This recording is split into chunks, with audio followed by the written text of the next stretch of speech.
Tumekusanyika hapa viongozi wote kutoka Nyandarua County ikiongozwa na governor pamoja na viongozi wa makanisa na wale wengine wote. Tuko na washirika ama wale wana participate 107 participants. Tunashukuru NCTC Center ikiongozwa na Njenga Mihiri kwa vile wamekuja kutusaidia tuweze kudevelop county action plan. Hii ni strategy kubwa ama ni mpango kubwa ya kitaifa ya kupambana na ugaidi katika nchi yetu ya Kenya. Na kwa hivyo hatutaki tuache nyuma kama kaunti ya Nyandarua. Katika siku 3 ambao tutakuwa hapa, tunataka kuhakikisha kwamba tumedevelop hiyo strategy ili baadaye tuweze kuandika proposals, tusaidiwe na county government na wafadhili wengine tuweze kuendesha programs specifically targeting the youth. Tungetoa wito kwa wakaaji wa Nyandarua utusaidie kwa habari muhimu kwa agencies wote serikali. Kwa sababu mahali tunaelekea idadi ya watu inaongezeka, ajira imepungua. Lakini hata hivyo tunashukuru serikali kuu katika ile mpango ya Big Four agenda. Tunatarajia kwamba uchumi itaimarika na vijana wataweza kupatiwa necessary skills ili waweze kujiengage katika hiyo mpango. Kwa hivyo labda baada ya hiyo siku 3 ndio tutaweza kuarifu zaidi mwelekeo ya county. Asanteni. Thank you very much.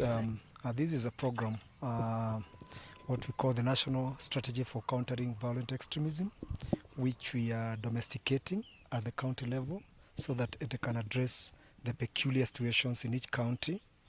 The intention is that we want to focus more as government in prevention.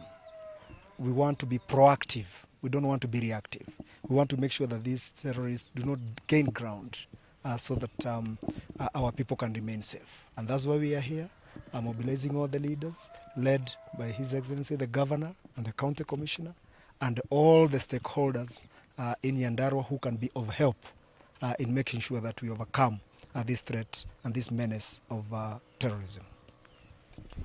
So we are here to address the challenge of extremism, counter-terrorism issues, terrorism issues, organized criminal gangs issues, issues of drug abuse, issues that support terrorism in this country, the issues of mentoring our young people so that they're able to get away from the vices of terrorism, the youth empowerment and women empowerment and men empowerment to reduce poverty in this country so that people are not lured into terrorism through promises, fake promises of monies that they'll get once they are recruited in terrorist cells, and which is not there.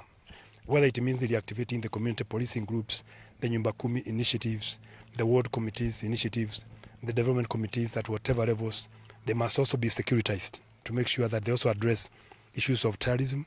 They must know who is visiting a certain village, from where are they, who are they visiting, what are the purposes, and so on and so forth. Is coming up on board.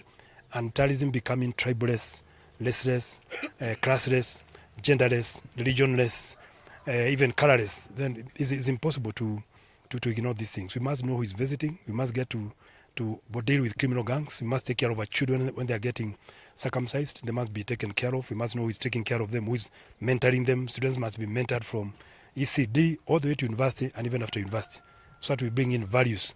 We need a cultural revolution in this community, even in Nyandarua County. Cases of suicide, we have to address this, alcoholism, we have to address these issues. And all these are tied to potentialities for recruitment into counter-terrorism initiatives or into terror groups.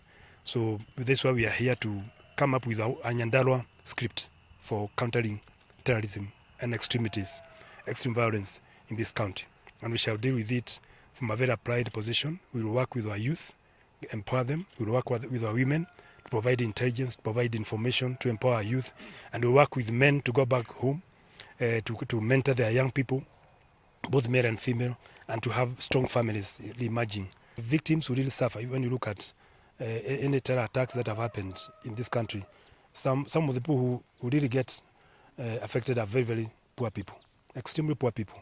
And this nation can work out a guaranteed insurance scheme that those victims of terror attacks at least are not left to become dependents, or their children are so desperate that they also join terrorism. I think we should be able to see whether we can come up with an insurance scheme or a compensation scheme that can be worked out with the insurance firms, and it is possible to ensure that we compensate those families that are believed through acts of terror.